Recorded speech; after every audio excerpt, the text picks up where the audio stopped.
জুবিন দা সুফি তত্ত্ববিদ আছিল, কাৰণ এজন কণ্ঠশিল্পী এই অসমক বিশ্বৰ দৰবাৰলৈ লৈ গৈছে জুবিন দা। বহুত মছজিদৰ ইমাম অহা দিনত কেনেকে ঈদ পালন কৰিব জুবিন দাই সেই ইমামক দান কৰিছিল। সুবহানাল্লাহ।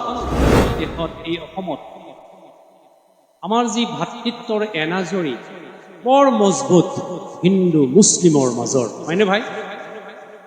আপোনালোকে চবৰে বন্ধু আছে, বহুত হিন্দু মানুহৰ বন্ধু আছে গোটেই অসমত। আপোনাৰ মই গোটেই অসমত মই বয়ান কৰোঁ, মই বাহিৰতো যাওঁ আপোনালোকৰ দোৱা, যোৰহাট, শিৱসাগৰ, তিনিচুকীয়া, ডিব্ৰুগড়, আপোনাৰ গোলাঘাট, ধেমাজি, উত্তৰ লখিমপুৰ, তেজপুৰ, শোণিতপুৰ, নগাঁও, মৰিগাঁও, মই চবতে গৈ থাকোঁ। মোৰ বহুত হিন্দু বন্ধু আছে, মোৰ বয়ান বহুত হিন্দু মানুহে শুনে। মই সামাজিক বয়ান বেছি কৰোঁ, গতিকে মই এজন মানুহৰ নাম নকৈ পেলাই নোৱাৰিলোঁ। মই বৰ দিলত ইমান কষ্ট আৰু দুখ পাইছোঁ, জুবিনৰ মৃত্যুটো পাহৰিব পৰা নাই, হয়নে ভাইজানসকল? এজন কণ্ঠশিল্পী এই অসমক বিশ্বৰ দৰবাৰলৈ লৈ গৈছে জুবিন। গতিকে তেখেতৰ বিদেশী আত্মাৰ কাৰণে তেখেত য'তে আছে যাতে শান্তিত থাকে, আমি তেখেতৰ কাৰণে দোৱা কৰিম ইনশাআল্লাহ। কওক, আমাৰ খাস কৰি আমাৰ অসম ভাৰতবৰ্ষ গোটেই পৃথিৱীত যাতে আল্লাহ পাকে শান্তি দিয়ে, আমাৰ অসমত যিমান হিন্দু মুছলিম চবৰে মাজত যি ভাতৃত্ব আছে আৰু যাতে মজবুত হয়, আমি তাৰ কাৰণে দোৱা কৰিম। আমাৰ এই কুকুৰমাৰা অঞ্চল, বিজয়নগৰ, চিমিনা, পুতৰি, দখলা, হিমলক, এইবিলাক অঞ্চলত যিমান হিন্দু মুছলিম আমি চবৰে কাৰণে দোৱা কৰিম ইনশাআল্লাহ। কয় ইনশাআল্লাহ।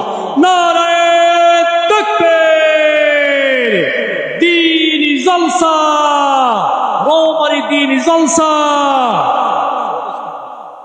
ইনশাআল্লাহ এতিয়া দোয়া হৈ যাব। এটা কথা মই কওঁ আপোনালোকক, আমি আলিম হলেও সামাজিক হ'ব লাগিব, লাগিব নাই কওকচোন? ইনশাআল্লাহ।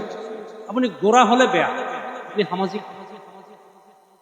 জুবিনৰ জীৱনটো মই ষ্টাডি কৰিছোঁ, মই বহুত লগ পাইছোঁ, মোকো বহুত ভাল পাইছিল এজন আলিম হিচাপে, মই এজন বক্তা হিচাপে তেখেতে মোক বহুত ভাল পাইছিল। মোক কাৰি চাপ জানে, মই বহুত কেৱল লগ পাইছোঁ জুবিন। তেখেতৰ জিন্দগীত এটা বস্তু মই বিচাৰি পাইছোঁ, এইটো হ'ল আমাৰ মজহব ইছলাম মতে যাক চুফি তত্ত্ব বুলি কয়। আছে চুফি তত্ত্ব এটা? মোৰ ভাইজানসকল, চুফি তত্ত্ব বুজি পাইছে? চুফি তত্ত্ব তাৰ অৰ্থ হ'ল যোনে দুনিয়াত কৰি আখেৰাতক বেছি প্ৰাধান্য দিয়ে, তাক চুফি বুলি কয়, চুফি তত্ত্ববিদ। জুবিন দা চুফি তত্ত্ববিদ আছিল, কাৰণ কেতিয়াবা কেতিয়াবা পকেটত 50,000 আছে, কোনোবা দুখীয়া, কোনোবা মাওৰা, এতিম ল'ৰাকে দান কৰি দিছিল। দিছিল না নাই কওক আপোনালোক? বহুত মছজিদৰ ইমাম অহা দিনত কেনেকে ঈদ পালন কৰিব জুবিন দাই সেই ইমামক দান কৰিছিল। সুবহানাল্লাহ। বেছি দূৰৰ নহয়, মধ্য অসমৰ ঘটনা। তেওঁ কৰবাত প্ৰগ্ৰাম কৰি পেলাই গৈ থাকোতে পাছা ৰাতি তাহাজ্জুদৰ সময়ত মাদ্ৰাছাৰ সৰু সৰু ল'ৰা শিক্ষকসকলে জগাই দিছিল। নগাঁও জিলাৰ কথা কৈছিল, বুজি পাইছে? কলিয়াবৰ এইটো চাইডৰ ঘটনা।